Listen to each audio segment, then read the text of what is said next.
"Why is there a child sleeping on our front steps?" Daniel King asked, his voice cutting through the cold New York morning as he stopped in front of the tall glass doors of King Tech Tower, his own name shining in silver letters above them. The girl was curled up on a thin blue blanket right against the marble wall, her knees pulled to her chest, a plastic trash bag of clothes clutched under one arm, tight dark curls sticking out from under a worn gray hoodie.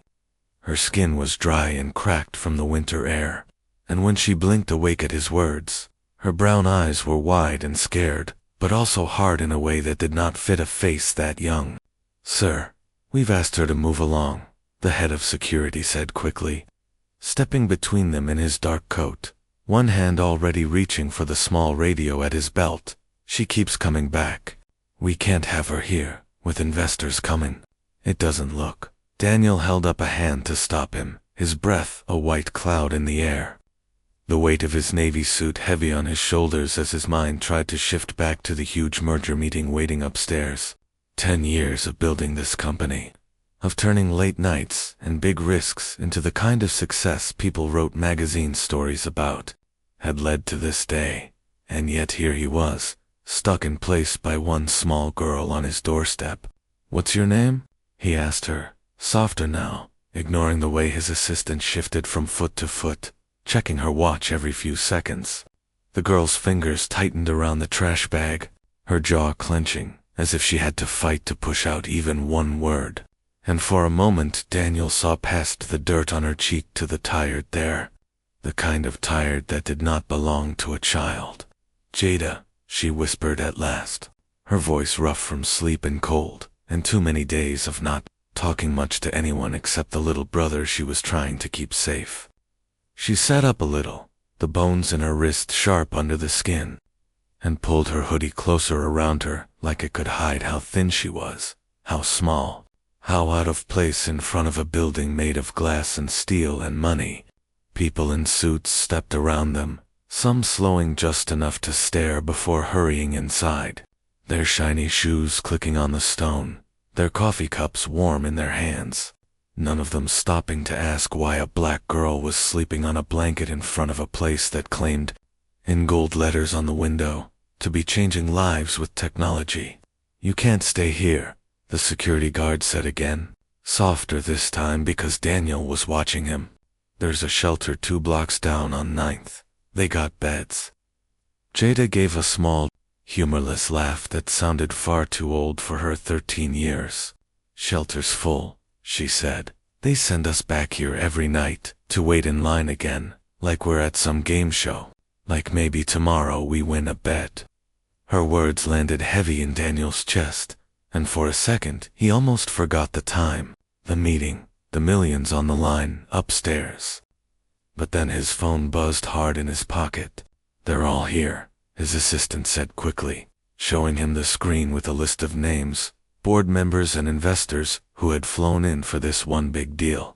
Daniel forced his eyes away from Jada, told himself there was a whole city full of kids like her and he couldn't fix everything in one morning, and said to security, "Get her some food and a blanket that's not paper thin. Then call social services again. Make sure they actually come this time." Then he stepped inside, the warm air of the lobby wrapping around him, but as the glass doors closed, he could still see her small figure in the corner of his eye, sitting on the cold step like she was glued there.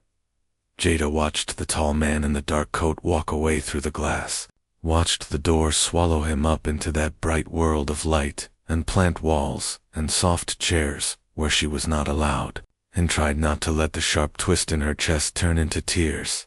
She hated crying, hated how weak it made her feel, like she was 5 again and her mom was telling her everything would be all right, even as the landlord shouted in the hall about late rent.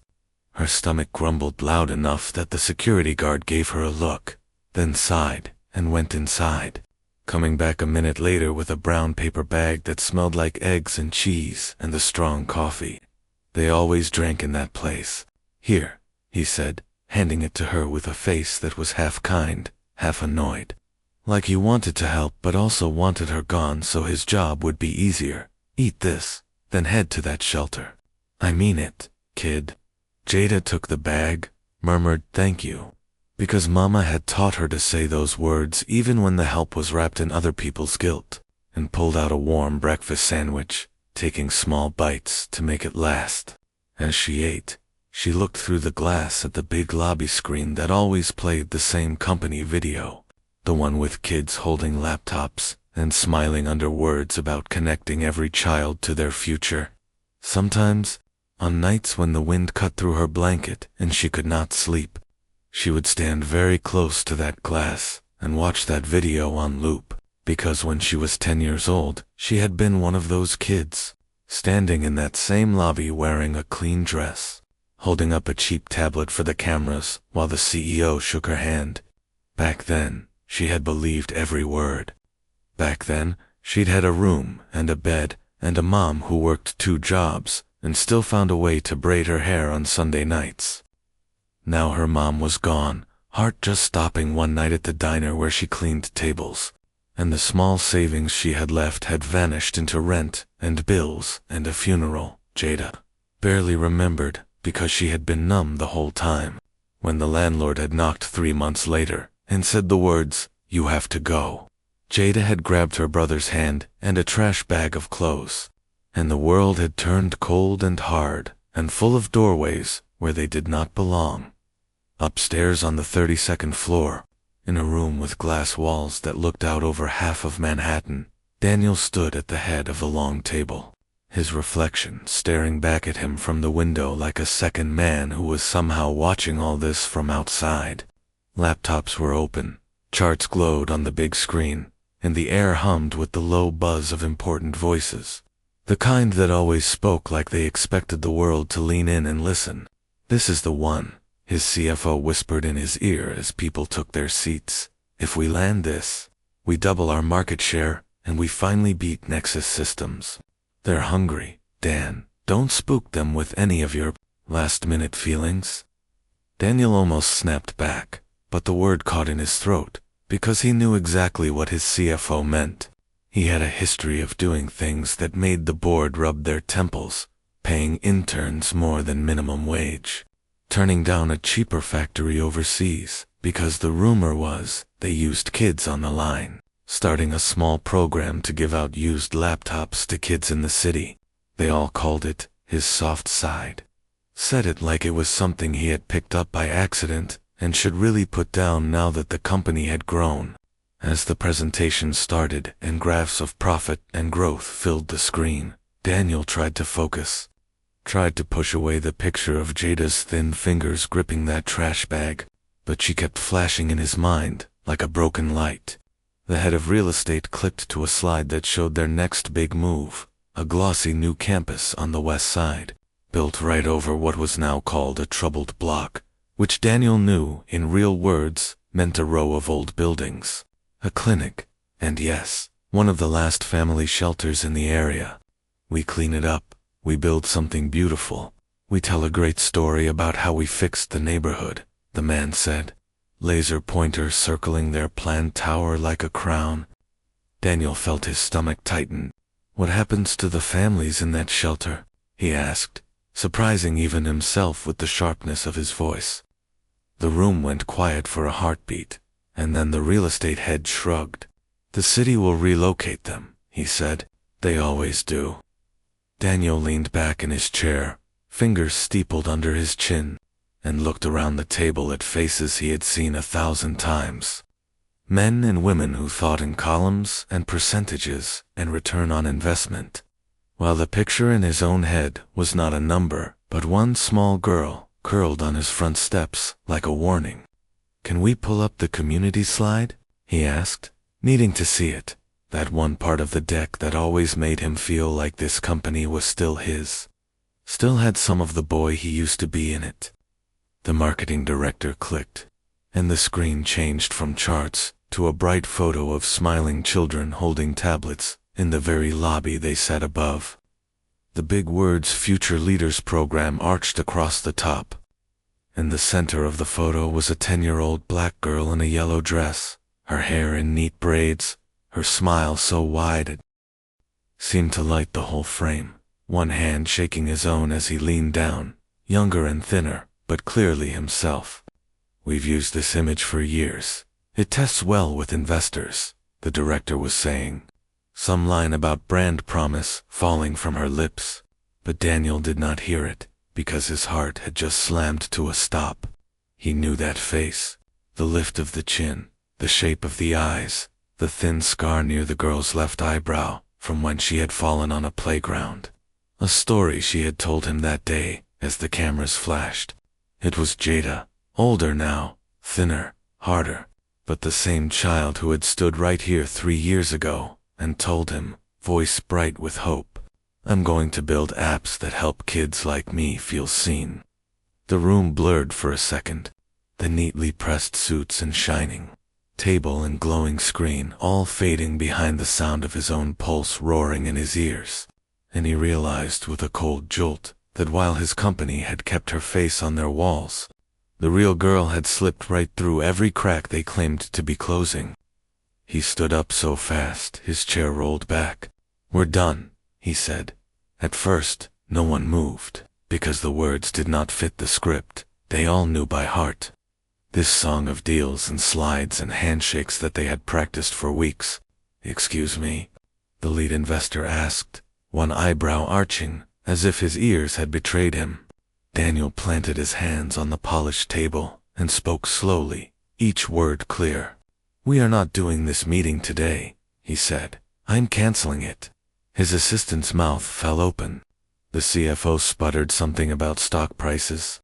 A couple of people laughed, thinking it had to be a joke, one of those weird icebreakers he sometimes tried. But Daniel did not laugh.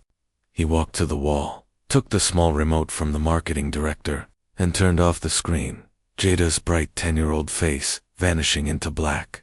"Outside, on our front step, right now, is that girl," he went on, pointing at the blank screen like the picture was still there, "the one in our ad, the one we've been using to sell this story about changing lives. She is 13, she is homeless, and she is sleeping in the cold under our name while we sit up here talking about knocking down the only shelter left on her block." A heavy silence dropped over the room, thicker than carpet. The law team shifted uncomfortably. Someone cleared his throat. "With respect, Daniel," the CFO said, his voice flat but his eyes sharp with warning, "our duty is to shareholders, not to every sad story on the street. We can make a donation to ease your mind, but we cannot blow up a billion-dollar deal because of one girl." Daniel thought of his own childhood then, of nights when his single mother had counted tips at the kitchen table in their tiny apartment in Detroit, her hands cracked from cleaning motel rooms, of the one winter they had spent in her friend's car after the rent went up and her paycheck did not. He thought of the teacher who had slipped him granola bars and the pastor who had pushed him toward a scholarship, of the way one person's choice had changed the entire map of his life. He straightened, feeling something old and stubborn rise in his chest. "Our duty," he said quietly, "is to remember that those sad stories on the street are human beings. I am the CEO. The meeting is canceled. I'm going downstairs." And before anyone could stop him, he walked out, leaving a table full of very important people staring at the door he had just closed. When the elevator doors slid open onto the lobby, the security guard looked up in surprise, halfway through telling Jada she had to move and trying to sound gentle, even as he pointed toward the street.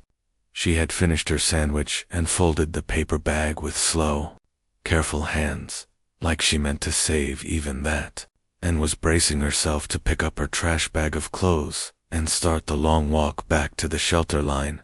"Jada," Daniel called, his voice sounding strange in the wide, echoing space of the lobby, softer than it ever did in boardrooms, and both she and the guard turned. He stepped outside, the cold hitting his face like a slap that woke him all the way up. For a second, up close like this without glass between them, he almost did not know what to say. How do you talk to a child whose face you have been using to sell a dream while she has been living a nightmare? He sat down on the step beside her, the expensive fabric of his coat brushing her worn hoodie, ignoring the shocked look on the guard's face. "Why are you here?" he asked, not in that annoyed tone adults often used, but like he really wanted to know, like her answer mattered more than the time. Jada stared at him, eyes narrow with suspicion, because she had learned out here that offers of help often came with sharp hooks hidden inside them. I told you, she said, voice flat, shelters full. Streets are not. That's math even I can do. He nodded slowly. I remember you, he said, and watched confusion flicker over her face, followed by a flash of anger. From the ad, she snapped. From when you took our picture and said your company was gonna help kids like me? We got a tablet that broke in 2 months and a photo on your website. Then my mom died and nobody answered the number on the card you gave us. Her words hit him harder than any boardroom insult ever had. He swallowed, shame burning hot behind his ribs.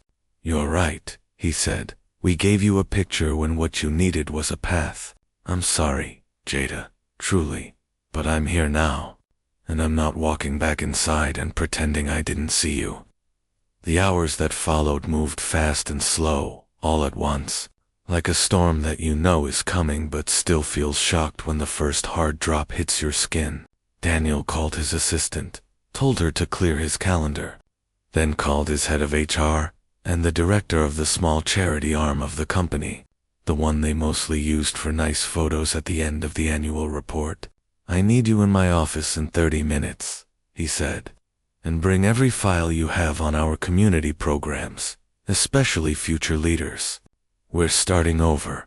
While he waited, he took Jada and her brother Dion, who had been at the shelter's day room but came running when the social worker called, to the small cafe next door, ignoring the way people stared at their dirty clothes next to his suit. At first, the kids sat stiff and quiet, their shoulders up like shields, not trusting any of this, but slowly, with warm food on the table and no one rushing them, they began to talk. Jada told him about her mom's stroke, about the uncle who took the little bit of life insurance money and vanished, about couch hopping from one friend's place to another until the welcomes ran out, about the nights they had slept on trains just to stay warm. Dion, only 10 but with eyes far too old, showed Daniel a small notebook full of messy drawings of robots in houses with big windows and stick figure families holding hands. I used the tablet till it died, he said, almost shy. I want to build stuff too, but they said I need an address to sign up for classes. An address. Something so simple most people wrote it down without thinking. A tiny string of numbers, and a street name that opened doors to schools, doctors, jobs. All the things this brother and sister had been locked out of because the system only knew how to see people who fit neatly into boxes. Daniel felt anger stretch inside him until it was almost bigger than his business plans. Not wild anger, but a clean, steady kind that made him want to act rather than just shout. You're not going back to the street tonight, he said, more to himself than to them, and he meant it with a certainty that shook him. He called a friend who ran a small non-profit that placed homeless families in hotel rooms for short stays. And by the time the sun started to drop behind the glass towers, a room was waiting for Jada and Dion 3 blocks away, with 2 real beds and a bathroom of their own. Back at the office, though, the storm he had kicked up was starting to break, and Daniel knew he could not just give 2 kids a room and call it a day while his company kept rolling in the same tracks. The board had called an emergency meeting, this time with their lawyer in the room, and their voices sharp as they talked about fiduciary duty and reckless decision-making. Daniel listened, let them let it all out, then stood at the window, looking down at the street where he could just make out the small blue blanket still folded near the step where Jada had slept. I get it, he said when they were finally quiet. You're afraid I'm about to turn this place into a charity instead of a business. You're wrong. I'm going to make it a better business. Because one that steps over kids on its own doorstep is already broken no matter what the stock chart says. He laid out his plan in plain, simple language. They would pause the West Side project and work with the city and housing groups to turn part of that troubled block, into mixed-income apartments and a tech learning center for local kids. With King Tech as the main funder, they would stop using photos of children in their ads unless those kids were part of long-term programs with real support behind them, not just one-day handshakes. And they would start a new track inside the company, small at first, called Second Start, offering training and paid internships to youth coming out of shelters and foster care. "We can still grow," he said, meeting each set of eyes around the table. "We can still make money. But if we do it by pushing people like Jada further into the dark, then all these zeros mean nothing." The CFO warned him about the risk. A couple of board members threatened to resign. One investor hung up the call in anger. Yet another, an older woman who had stayed quiet till then, leaned forward and said softly, "I grew up in a car behind a church in Philly. No one showed up for us. I vote yes." One by one, some angry, some thoughtful, the others followed. Not all, but enough, and the motion passed by a narrow line. Months later, on a bright spring afternoon, Jada stood across the street from a place she almost could not connect to the rough block she had known before, the one with the broken windows and the shelter door that had closed in her face so many nights. Now, there was a wide, clean sidewalk, a small park with a swing set, and a brick building with big windows and a sign that read, "Westside Learning and Housing Center, a King Tech community project." People bustled in and out, some carrying laptops, some carrying grocery bags, some pushing strollers, and for the first time in a long time, Jada felt like this city might have a corner that belonged to her. She tugged at the hem of her new blue shirt, the one with Second Start Intern printed in white on the back, and smiled when Dion ran out of the building, his backpack bouncing. "We made a robot dog today," he shouted, waving a worksheet, "and my teacher said I'm good at coding loops. Whatever that is." Jada laughed, the sound light and free, a far cry from the bitter little laughs she had let slip on cold mornings, and ruffled his hair before sending him toward their apartment, a small but bright two-bedroom upstairs that they now shared with a plant in the window and drawings on the fridge. Inside the center's lab, rows of computers waited for the after-school club she now helped run. Kids from the neighborhood who came to learn how to build games, apps, and websites, their faces shining with the same hope she had once felt in that lobby photo. Only this time, she knew, someone was going to stay and walk with them past the snapshots and press releases, all the way into real change. Daniel arrived a few minutes later, dressed not in a suit today but in jeans and a polo. Still looking too polished to ever fully blend in, but trying anyway. A tablet under his arm, and a warm smile on his face as the kids swarmed him with questions about how to be the boss of a whole company. When the crowd of kids finally ran inside for snacks, it was just the two of them standing on the sidewalk. The man who had once looked down at her from a tall glass tower, and the girl who had once curled on his steps, like a question he did not want to answer. "You ready for your big moment?" he asked, nodding toward the small crowd gathering near a ribbon stretched across the center's front doors. City officials and neighbors and a couple of reporters raising their cameras. Jada took a deep breath, feeling both the weight and the lightness of it, and nodded. "I'm not the one cutting the ribbon," she reminded him. "That's you." He shook his head. "Maybe I'm holding the scissors," he said. "But you're the reason we're even standing here. Jada, tell them your story. They need to hear it." Her heart pounded as she stepped up to the little microphone. The crowd turning to look, phones lifting, the way they always did now whenever she spoke about youth homelessness. But this time, their eyes held respect instead of that old hungry curiosity. She talked about her mom, about nights in the shelter line, about the day a man in a suit sat down on the cold stone next to her and decided one meeting was not more important than one human life. She did not make it neat or pretty. She let the rough edges show, because that was the only way the truth felt real. When she finished, the applause rolled over her like warm water, not because she was some perfect hero, but because she was proof that things could shift when people chose to really see each other. Later, sitting on the front steps of the center as the sun slid down between the buildings, she watched a little black girl in braids walk past holding her mother's hand, eyes bright as she pointed at the computers through the window.